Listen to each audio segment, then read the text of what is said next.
លើកនេះចង់នៅអារម្មណ៍បងប្អូនមកមើលសកម្មភាពដែលខ្ញុំទៅចាប់លៀសវគ្គទី2អញ្ចឹងខ្ញុំតាមពិតទៅខ្ញុំមានកម្រងចេញវីដេអូមួយទៀតប៉ុន្តែថ្ងៃនេះគឺប្លែកជាងមុនតិចហើយថ្ងៃនេះខ្ញុំបានទៅចាប់លៀសនៅ beach លេខ3លើកមុនលេខ2ម្ដងនេះលេខ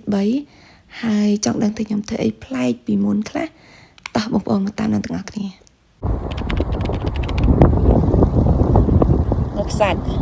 ដឹងមើលឃើញអត់មកខ្សាច់កាយឃើញអីរឹងតិចច្រឡំនេះកូនក្តាមនេះក្តាមអាហ្នឹងគេហៅក្តាមខ្សាច់ទេបងប្អូននេះបល័យទៅវិញនេះ sand crab I think they call it it's gonna quickly dug itself in and see there we go ooh I found one floating but been here for a few minutes now can't find anything ម្ដងនេះចាប់របៀបថ្មីទៅដែរម្ដងនេះចូលទឹកម្ដងចាប់គោគាត់មានណាចូលទឹកហើយចូលមកម្ដងនេះក្រញីកែងជើងអាចនឹងឃើញនេះទឹកខ្លាល្អនេះសំណល់ពីគេតានេះដូចមិនមែនលៀសទេ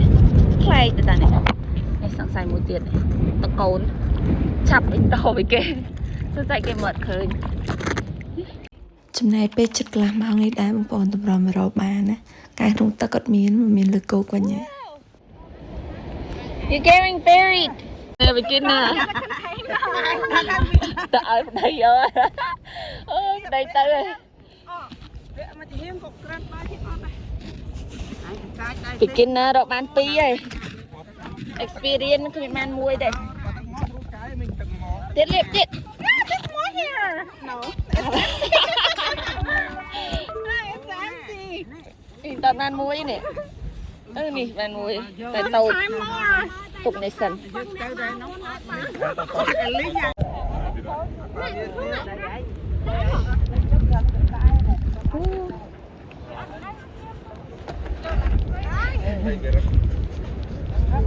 អូកូនមួយដៃមួយសាហាវណាកូនអូប៉ាអាម៉ាត់ឈីងនេះណា Hiya what's that what you got there គាត់មើលតាមក្រោយទៀតគ្នាចា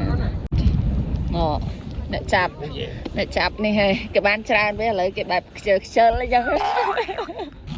នេះបានមកធឹងដែរអើបើលេងដល់ទៅឡើង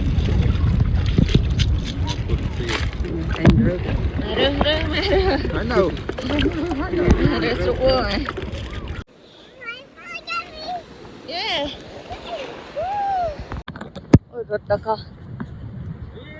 Take some water too big okay mother I don't think Feed time